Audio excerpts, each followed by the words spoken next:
So today we're doing a hard gel infill. So grab a brew, take a seat, and let's get started. So we're starting off by debulking.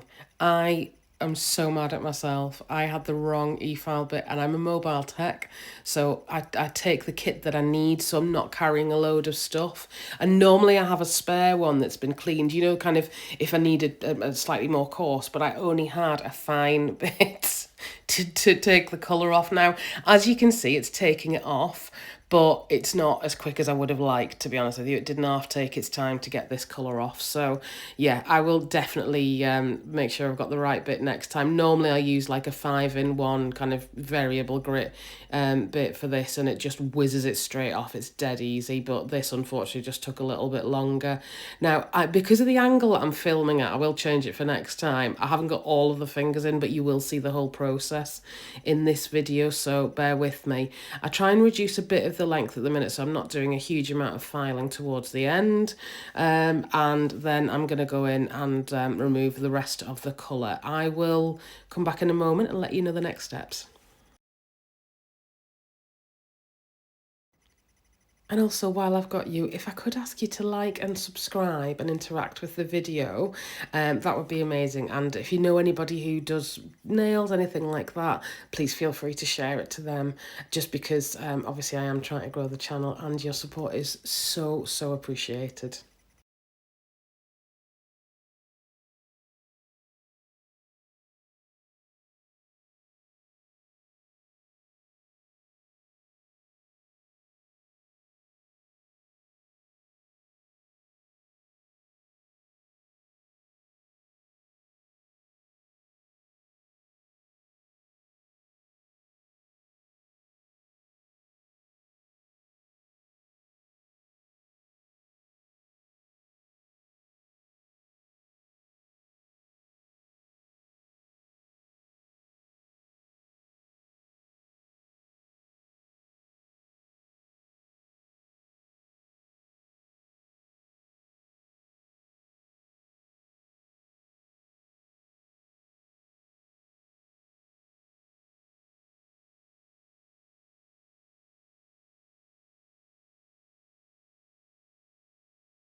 So the next step will be to lift that cuticle. We want to create a pocket for the e-file bit to get in and take off any non-living tissue from the nail bed. So it's hard to tell from this angle. I will try and film it at a different angle, but rather than actually pushing it, I'm lifting it up. So she's got quite gluey cuticles, so I do have to kind of dislodge them, but then I'm trying to literally just push it in and just lift the cuticle up rather than push it back. It just makes it so much easier for when I'm cleaning that tissue off the non-living tissue rather off the nail plate.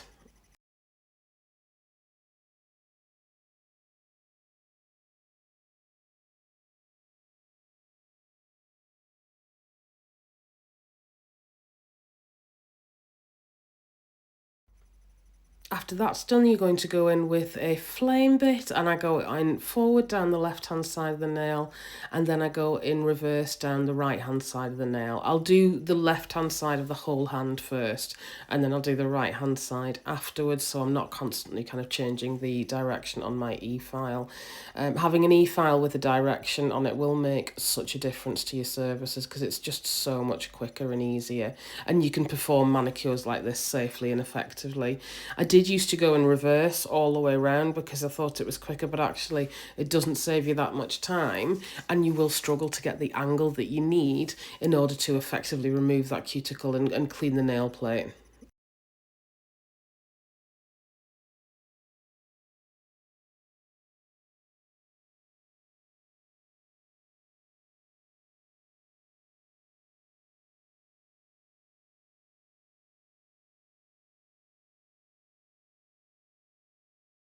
Then my ride or die, my love, my everything, cuticle scissors from Katie Barnes. To be honest, most of the prep bits I use are from Katie Barnes. They're good quality, they last. They are probably a little bit more on the outlay, but I just find I don't need to kind of clean. I don't know, not clean them. Of course, I clean them every single time, but I don't need to throw them as often. I find them very effective for quite a while. And this is just a round bit that I was using just to kind of clean off the cuticle. I'm not really touching the nail plate with that. It's rather than the silicone buffing bits, I use this round e-file bit. It's a diamond bit, yeah, diamond bit, just to polish the skin, just to make sure it looks nice and neat. Then I go in with a sanding band on a very low speed. So it's, again, Katie Barnes' mini sanding band, and it's around about 1 or 2, literally, because I am literally just etching that nail plate. If you'll notice, it's hard to tell again from the angle, but I'm not pressing. I'm just being really delicate, and I'm just tickling over the surface of that nail plate just to put a few little etches in to make sure that my hard gel lasts a bit longer.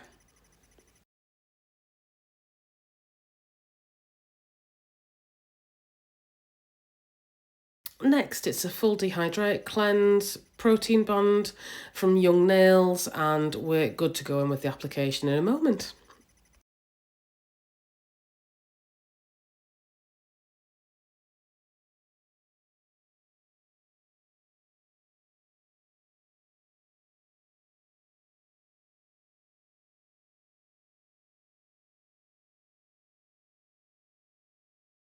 I do use 2 layers of the Young Nails protein bond as well, and it just, nothing shifts. Nothing shifts. I stopped using it for a little while because it was really expensive to get in the UK, but actually the difference without it, it's just vast, honestly. I wouldn't use anything else now.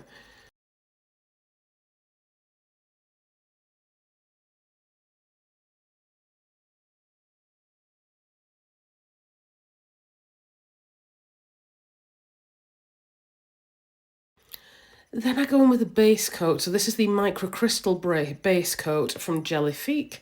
I will just literally put a thin layer of that on. Notice I'm kind of really spreading that out. I don't want it to be thick. Trying to move obviously any overspill off the skin before it cures. And then I'll give that a full cure of, I think it's 60 seconds for this one.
Then we're going with our hard gel. So I do a slip layer. Notice I've got a relatively big bead. Oh, not big bead, it's a small nail, but a bead on the back of the nail. So I'm literally just wiping the tiny bit of product that I've got on that other side of the nail on. And then I flip the brush over and I apply just a tiny bead because it's an infill as well. I really don't need very much. So I've just put that in at the cuticle and I'm just blending that down. I'm still getting used to working with this particular product, so my application isn't as smooth as it would be normally, but I am really, really enjoying it. I think I went in with another bead there and it was so much easier. So I usually do like a bead in the centre, then I drag it down the middle like I did there, just really, or float it down the middle rather than drag, and then I'll go in with my liner brush and that'll just basically kind of see if that eases it into place. It with hard gel as well, what I'm loving is it does not need to be thick and it cures really well. And this lady has a very active life. She's incredibly busy and she gets a lot of stress cracks, a lot of pocket lifting, that kind of thing if we use builder gel. And since I've moved over to the hard gel, it's absolutely fantastic. I'm hardly having to file, the structure's there, and it's a thinner nail as well. And I'm absolutely loving it, honestly. Can't speak highly enough of it. If I could move all my clients over to hard gel, I probably would, if I'm being totally honest with you. So again, we go in with a slip layer. I'm just making sure that's really nice and coated. I do one nail at a time, so I will apply that bead, float it down the centre of the nail, like I'm doing there. Really gently, I'm trying to have a very light touch, and then I bring it down the sides. I'm using the brush there, but I'll probably go in with my liner brush in a moment just to make sure that's all nice and neatly in place. This is again the hard gel, it's the hard gel Gelifique light structure, and it self-levels really well, and it doesn't like run all over the place. So yeah, really, really like this product.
I know I'm floating slightly off camera here, but I do go in with a tiny little bead here just to make sure the structure's in place.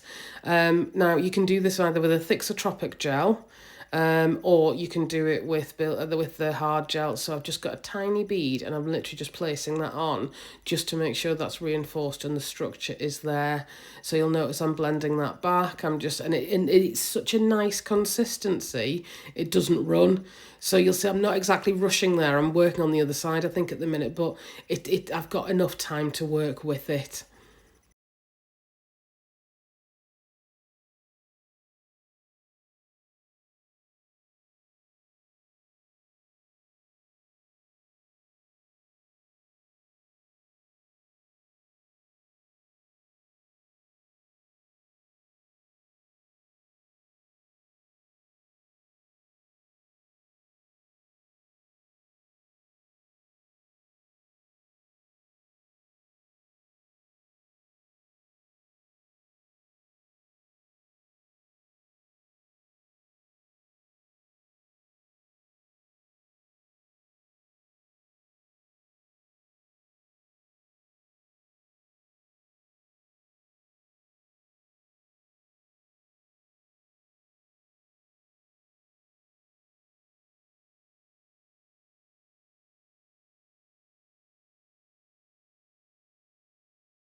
And I think I've only left one finger in of the actual gel polish application because I full on fell off the camera.